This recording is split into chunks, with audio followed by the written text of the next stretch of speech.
스펜서 존슨이 저술한 누가 내 치즈를 옮겼을까라는 책이 2000년대에 나와서 큰 유행을 했습니다. 아마 읽어보신 분들도 많을 것이라 생각이 드는데요. 이 책은 변화에 대한 이야기를 우화로서 표현을 하고 있습니다.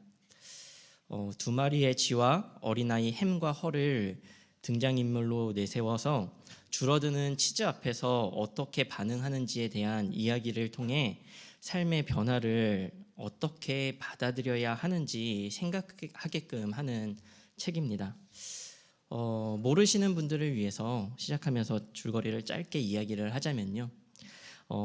쥐 두 마리와 어린아이 햄과 허가 치즈를 발견하기 위해 매일 아침 미로를 뛰어다닙니다. 그리고 마침내 치즈가 쌓인 창고를 발견하고 이제 모두 즐겁게 치즈를 먹습니다. 그런데 치즈를 먹을 때마다 두 마리의 쥐는 아침마다 치즈의 양과 상태를 체크하였고 어린아이들은 영원히 자신들의 것이라고 믿었습니다. 그러던 어느 날 치즈가 바닥이 나버렸고 늘 상태와 양을 체크하던 쥐들은 금세 새로운 치즈를 찾아서 빠르게 움직였습니다. 그러나 햄과 허는 변화를 알아차리지 못하였기 때문에 무작정 기다렸고, 그러다가 허는 기다리기만 해서는 치즈가 생기지 않는다는 것을 깨닫고 다시 치즈를 찾기 위한 여행을 하면서 기쁨을 느끼게 됩니다. 그리고 결국 새로운 치즈를 찾게 되죠. 그렇다면 햄은 어떻게 했을까요? 이런 질문과도 같은 열린 결말을 주면서 끝을 맺고 있습니다. 마치 당신은 어떻게 하시겠습니까? 라고 묻는 듯 하죠. 이 책이 베스트셀러가 된 것은 2000년대에 들어선 이후에 우리의 삶이 굉장히 빠른 변화를 체감할 수 있고 우리 시대가 급격히 변화하고 있다는 공통적인 생각이 있었기 때문일 것이라고 저는 생각합니다.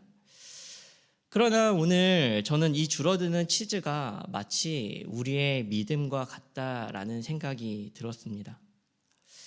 우리는 믿음으로 구원을 받았고 로마서 11장 29절의 말씀과 같이 하나님의 은사와 부르심에는 후회하심이 없다라고 하는 말씀처럼 우리에게는 변하지 않는 구원이 있고 그리고 이 구원은 믿음으로 얻는 것이니 우리에게는 믿음이 있다 할 수 있는데 그런데 왜 우리는 이 치즈처럼 줄어드는 것처럼 우리의 믿음이 줄어들까요? 그리고 왜 우리는 믿음이 줄어드는데도 알아차리지 못하는 것일까요? 날마다 우리는 어떤 사건들, 때로는 시험의 문제, 환경의 문제들을 겪을 때마다 우리는 날마다 우리에게 믿음 없음과 우리 안에 은혜가 없음을 바라보면서 한탄을 하고 하나님 오늘도 우리에게 은혜를 주시옵소서 간구하는 우리의 삶이 날마다 반복되는 이러한 우리의 모습이 왜 있는 것일지 오늘 우리 이 본문을 함께 나눈 본문을 가운데 그 답이 있다고 생각을 합니다. 신명기는 간단히 설명하면 모세가 3번의 설교를 한 것입니다. 그러나 이것은 단순한 3편의 설교가 아니라 사실은 엄청난 변화를 맞이하게 된 이스라엘 백성들에게 모세가 죽기 전에 했던 마지막 설교입니다. 사실 이스라엘 백성들에게 있어서 가나안 땅에 들어간다는 것은 엄청난 변화를 의미하는 것인데요.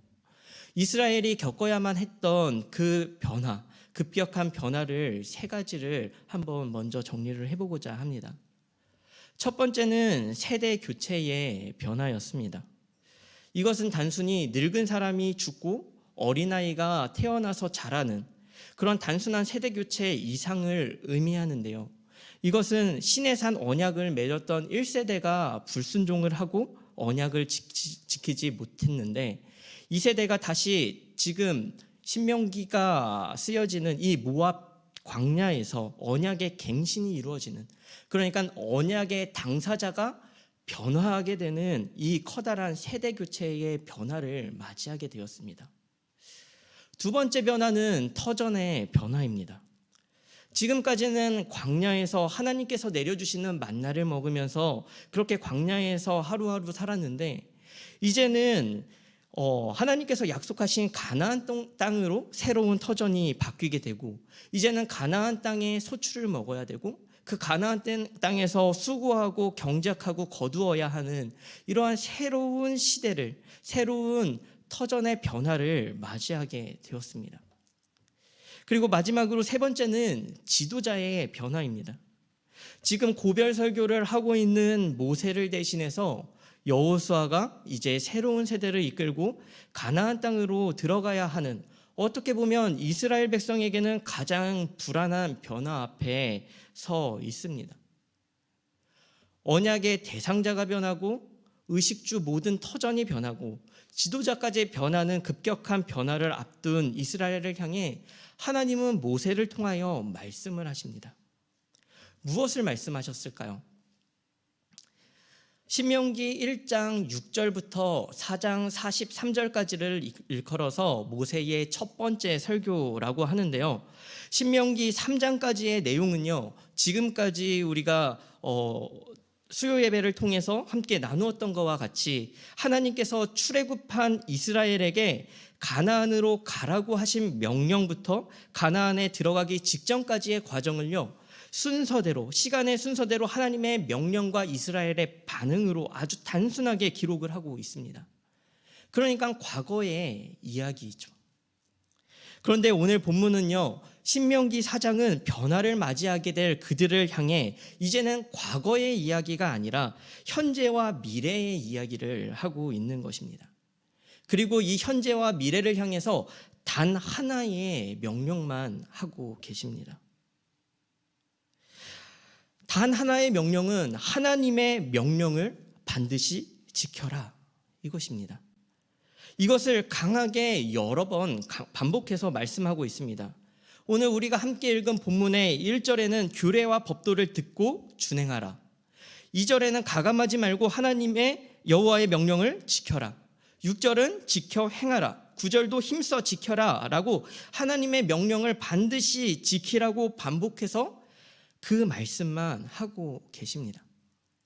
그러면 실제로 무엇을 지켜야 하냐? 또 이렇게 질문을 할 수 있겠죠. 그럼 무엇을 지켜야 합니까? 하나님은 이 설교에서도 단 하나의 명령만을 하십니다. 그것은 바로 우상 숭배하지 말라라고 하는 단 하나의 명령만 하세요. 사실 더 지켜야 할 것이 왜 없겠습니까? 우리가 읽기 힘들어하는 레위기만 하더라도 수많은 율법과 제사법과 절기가 나와 있는데 왜 수많이 지켜야 할 것 중에 단 하나의 명령만 하셨겠습니까? 4장 1절부터 40절까지 상당히 많은 부분을 우상 숭배하지 말 것을 계속해서 반복해서 강조합니다. 설교의 마지막 부분에 우상 숭배 금지만을 계속해서 강조하는 것은 아마도 하나님께서 가장 싫어하시는 것이기 때문일 것입니다. 반드시 지켜야 하는 최우선의 명령임에 틀림이 없습니다. 그러나 오늘 우리가 주목해서 봤으면 하는 것은요, 하나님께서 이 40절의 긴 지면을 할애해서 우상 숭배하지 말라라고 단 하나의 명령을 하시면서 이것을 강압적인 명령으로 이끌어 가시지 않는다는 것입니다.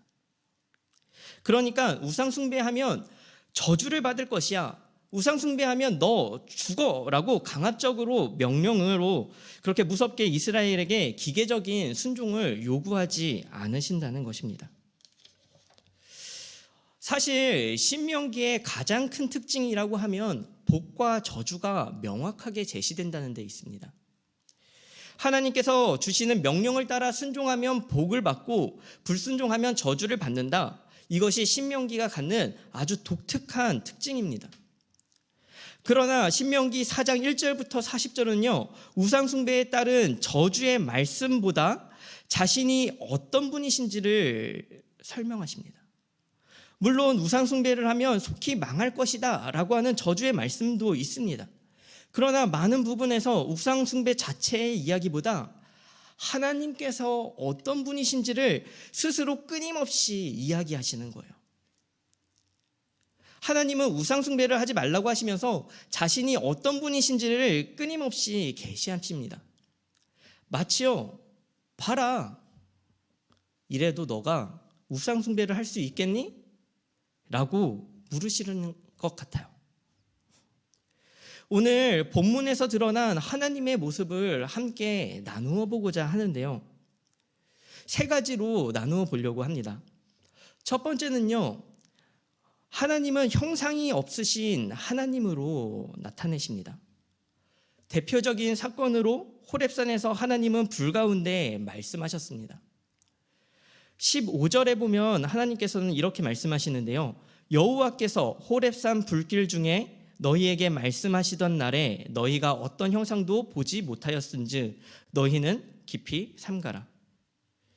여기에서 불은 하나님의 모습이 아니고 신현, 하나님께서 이 땅에 오셨을 때 나타나는 현상입니다. 마치 솔로몬이 성전을 봉헌하면서 기도를 마쳤을 때 불이 내려와서 번제물을 불살랐던 것과 같이, 혹은 아브라함이 하나님과 언약을 맺을 때 쪼개놓은 고기 사이로 횃불이신 하나님이 지나가셨던 것 같이, 마치 언약을 확실시하는 그 증거의 불로 하나님께서 나타나셨던 것과 같이, 하나님은 실제로는 불이 아니시지만 불 가운데서 말씀하시는 형체 없으신 그 하나님으로 보여주십니다. 하나님의 형체가 없는 것은요, 하나님께서 스스로 계신 분이시고 하나님께서 창조주라는 것을 보여주는 것입니다. 사실 형상이 있는 것은 다 하나님께서 만드신 것입니다. 이방인들이 섬기던 해와 달도, 그리고 수많은 동물들도, 그리고 벌레들도, 모든 것들은 다 피조물에 불과한 것입니다. 그래서 하나님은 형상이 있는 형상이 있는 것들은 다 피조물이다. 형상이 없는 내가 참 하나님이고 참 신이다, 창조주다라는 것을 하나님께서는 끊임없이 드러내 보여주셨습니다. 둘째로 오늘 본문을 통해 나타나신 하나님은요, 언약을 주시고 두 돌판에 친히 쓰신 분이라고 말씀하십니다. 13절은 여호와께서 그의 언약을 너희에게 반포하시고 너희에게 지키라 명령하셨으니 곧 십계명이며 두 돌판에 친히 쓰신 것이라 라고 합니다. 하나님은 이스라엘 백성과 언약하신 분이십니다. 사실 십계명을 두 돌판에 쓴 것은 고대 근동 히타이트 종주조약과 매우 흡사한 것인데요. 이 시대에는 일반적으로 왕과 신하가 언약을 맺는 형식이 있었는데 그 형식이 하나님과 이스라엘 사이에서도 그대로 발견된다는 것입니다. 이러한 형식을 가지고 있는 것은 당시의 문화를 반영한 것인데, 중요한 것은 다른 나라들은 왕과 언약을 맺지만 이스라엘은 하나님과 언약을 맺었다는 것입니다. 그러니까 이스라엘의 주인은 사람이 아니라 하나님이시고, 당시의 이스라엘 백성들이 모두 알 수 있도록 일반적으로 사용하던 언약적 형식과 관계를 십계명을 통해서 보여주셨다는 것입니다. 따라서 이 종주조약은 하나님의 언약 관계를 더 명확하게 합니다. 즉 하나님이 이스라엘의 주인이시다. 이스라엘이 우상 숭배하는 것은 명백히 언약을 깨는 행위라고 하나님께서 알려주시는 것입니다. 셋째로는 질투하는 하나님으로서 보여주십니다. 오늘 4장 24절에는 내 하나님 여호와는 소멸하는 불이시요 질투하시는 하나님이시니라 라고 기록하고 있습니다. 여기에서 소멸하는 불은 불이 소멸한다, 작아진다 라는 의미가 아닙니다. 소멸시키는 불, 모든 것을 삼키는 불로 이해해야 합니다. 불이 격렬하게 타면 모든 것을 태워주는 것을 보여주는 단어입니다. 이것은 질투와 한쌍을 이루는데 우상숭배에 대한 하나님의 감정이 타오르는 불길과 같다라는 것을 보여주는 것입니다. 그러니까 이것은 사실 강력한 명령이라기보다는 감정적인 표현인 것입니다. 사랑하는 여자가 남자에게 이런 말을 하죠. 너 바람피면 죽어! 라고 말한다면 이것은 진짜 널 죽이겠다, 너 바람피면 너를 진짜 죽이겠다 라는 의미가 아니라 감정의 표현인 것이죠. 우상숭배를 하면 하나님께서 불같이 질투를 할 것이다. 하나님은 그만큼 널 사랑하는 분이시다 라는 것을요, 신명기 4장에서는 하나님께서 이렇게 보여주시는 것입니다. 하나님은 자신을 꺼내 보여주시는 거예요. 내가 창조주야. 내가 너를 사랑해서 너와 언약을 맺었고, 너가 우상숭배를 하면 맹렬히 질투를 할 만큼 너를 사랑해. 내가 그 하나님이야. 이래도 너는 돌아서겠니? 라고 물으시는 것이죠. 여러분은 혹시 이렇게까지 이스라엘을 사랑하시는 하나님의 마음이 느껴지십니까? 저는 하나님의 이러한 말씀이 너무 사랑해서 구애하는 그 사람의 모습과 같아 보이더라고요. 하나님을 안다면, 하나님의 마음을 안다면, 하나님이 어떤 분이신지를 안다면 정말 우상숭배를 할 수 있을까요? 없을 것 같아요. 그러나 여기에서 반전이 일어납니다. 28절은 이렇게 기록을 하고 있습니다. 너희는 거기서 사람의 손으로 만든 바 보지도 못하며 듣지도 못하며 먹지도 못하며 냄새도 맡지 못하는 목석의 신들을 섬기리라. 절망적인 말씀이에요. 28절에 하나님은 이스라엘이 우상숭배할 것이라고 이미 예견을 하시는 것입니다. 내가 이렇게 널 사랑하여도 너는 날 떠날 것이야. 하나님은 우리를 사랑하시고 언약을 맺으시는 분이시지만 우상숭배할 것이라고 이미 예견을 하신 것입니다. 하나님께서 끝없이 우상숭배의 길로 가는 이스라엘을 향해서 이렇게 말씀을 하신 것이죠. 그리고 곧 그 말씀은 우리를 향한 게 아닐까 합니다. 우리를 사랑하시지만 끊임없이 우상숭배의 길로 가는 것이 우리의 모습이라는 것입니다. 16절과 25절에서는 우상숭배하는 자들의 특징을 이렇게 표현을 하는데요. 스스로 부패한 자들이라고 표현을 합니다. 여기에서 부패하다라는 말은 히브리어로 샤하트라는 동사를 사용하는데요. 파멸되고 폐허가 된다라는 의미를 가지고 있습니다.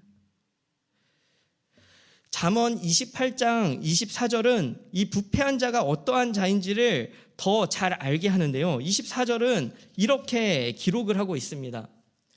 부모의 물건을 도둑질하고서 죄가 아니라 하는 자는 멸망받게 하는 자의 동류니라. 여기서 멸망받게 한다는 이 단어가 바로 샤하트를 쓰는 것입니다. 그러니까 죄를 짓고도 죄가 아니다라고 생각하는 사람이 부패했다라는 거예요. 사실 그런 것 같아요. 하나님을 처음 경험하고 회심할 때 반드시 따라오는 작용이 있습니다. 그것은 바로 스스로 부패했다, 스스로 죄인이라고 하는 자각입니다. 하나님 앞에서 내가 얼마나 큰 죄인인지 자각하는 것이죠. 어떤 사람은요, 하나님 앞에서 처음 하나님을 알게 되고 회개를 할 때 아주 어릴 적에 호기심에 했던 부끄러운 일까지도 회개를 하게 되었다라고 이야기를 하더라고요. 4살 때, 5살 때의 일까지도 회개를 했다, 이렇게 간증을 하시는 분도 봤습니다. 저도 어린 시절 하나님께 기도했던 기억들이 있습니다. 초등학생이었음에도 불구하고 하나님 죄송합니다, 하나님 잘못했습니다, 펑펑 울며 기도했던 적이 있어요. 우리 성도님들의 삶 가운데도 있지 않으십니까? 하나님을 처음으로 경험하던 그때에 하나님의 존재 옆에 있던 나 자신이 너무나도 초라하고 부패하고 작게 보여서 너무나도 시커먼 죄인이라 하나님께 죄송하다, 잘못했다 회개하던 그 순간들이 있지 않으십니까? 죄인은 죄가 없으신 하나님을 경험할 때 죄인임을 깨닫게 됩니다. 그런데 하나님 앞에서 작은 죄 하나까지 고백하던 자신이 어느 순간 죄가 죄로 여겨지지 않는 거예요. 진리를 알지니 진리가 너희를 자유케 하리라. 구원받은 자는 죄에서 자유해야 합니다. 하지만 이 말은요, 죄에 대해 무감각하라는 말이 아닙니다. 죄를 무감각하게 여기는 것이 자유가 아니라는 말이에요. 우리가 은혜를 경험하고 하나님을 믿게 되었다 할지라도 우리에게는 죄인으로서의 관성이 있어서 끊임없이 죄로 향하려는 힘이 있다는 것입니다. 그러니 믿음 생활을 하고 교회에 나와 예배를 드린다고 하지만 치즈가 줄어들듯 우리의 믿음이 어느 순간 보면 바닥이 나 있는 것을 경험하게 되는 것입니다. 도대체 내 믿음이 어디 갔지? 도대체 내가 받았던 은혜는 다 어디 갔지? 죄에 대한 무감각함이 불러온 파멸 아니겠습니까? 이스라엘 백성들이 하나님을 경험하고 세대가 교체되고 지도자가 바뀌고 약속의 땅으로 가나안 땅을 정복하는 놀라운 하나님의 역사를 경험하고도 왜 우상숭배의 길로 빠져들까요? 그것은 결국 죄에 대한 무감각함 때문입니다. 자신들이 변하고 있다는 그 사실을 망각한 채 가랑비에 옷 젖듯 가나안의 문화가 스며들고 죄가 스며들고 있는 것이죠. 여러분, 저는 확신합니다. 우리의 시대가 가나안보다 더 악하다고 확신합니다. 죄가 퍼지는 속도가, 죄가 우리에게 스며드는 속도가 이때보다 훨씬 더 빠르다고 저는 확신합니다. 28절에 너희가 우상숭배를 할 것이다 라고 하는 하나님의 예견이 우리를 향하고 있다고 저는 확신하고 있습니다. 물론 우리가 불쌍해 절하지는 않겠죠. 하지만 우상숭배의 본질이 무엇입니까? 하나님을 인정하지 않는 것 아니겠습니까? 이 시대는 하나님을 하나님으로 인정하지 않고 죄를 죄로 여기지 않아요. 죄를 지어도 하나님이 무섭지 않고 보이지 않는 하나님보다 돈이 더 중요한 게 바로 이 시대입니다. 어쩌면 우리는 시대에 휩쓸려 이미 우상숭배를 하고 있는 자들일지도 모릅니다. 그러나 하나님은 회복을 약속하십니다. 우리 함께 29절부터 31절까지 회복의 말씀을 함께 읽어보도록 하겠습니다. 29절부터 읽겠습니다. 그러나 내가 거기서 내 하나님 여호와를 찾게 되리니 만일 마음을 다하고 뜻을 다하여 그를 찾으면 만나리라. 이 모든 일이 내게 임하여 환난을 당하다가 그날에 내가 내 하나님 여호와께로 돌아와서 그의 말씀을 청종하리니 내 하나님 여호와는 자비하신 하나님이심이라. 그가 너를 버리지 아니하시며 너를 멸하지 아니하시며 내 조상들에게 명세하신 언약을 잊지 아니하시리라. 아멘. 하나님은 우상숭배로 징계받는 이스라엘을 회복시키신다 말씀하십니다. 하나님의 징계는 벌을 주는 것이 목적이 아니라 회복을 위한 수단인 것입니다. 여러분, 처음으로 돌아가 질문을 하고자 합니다. 여러분의 창고에 치즈가 있습니까? 하나님께서 주시는 은혜와 믿음이 여러분의 삶 속에 존재하고 있습니까? 그것이 혹시 줄어들고 있지는 않습니까? 봤더니 텅 비어 있지는 않습니까? 그것을 보면서 언젠가는 생기겠지라고 생각하면서 손을 놓고 있지는 않습니까? 이제는 잃었던 은혜를 다시 찾으러 나서야 하지 않을까요? 저는 모세의 첫 번째 설교에 제목을 붙인다면 회복이라고 붙이고 싶습니다.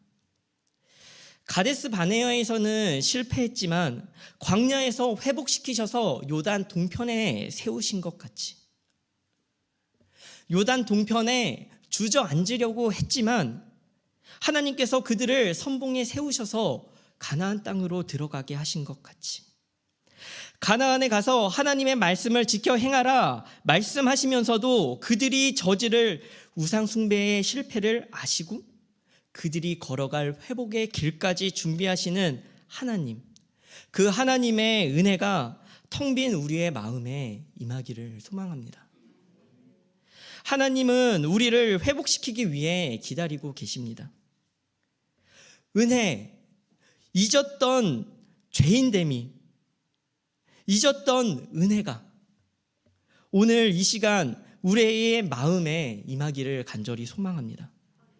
그래서 하나님을 외면하는 이 시대에 하나님을 하나님으로 인정하고 우리의 죄를 죄로 여기는 그러한 기민함으로 은혜의 창구가 넉넉해지는 우리 모든 성도님들이 되시기를 간절히 소망합니다.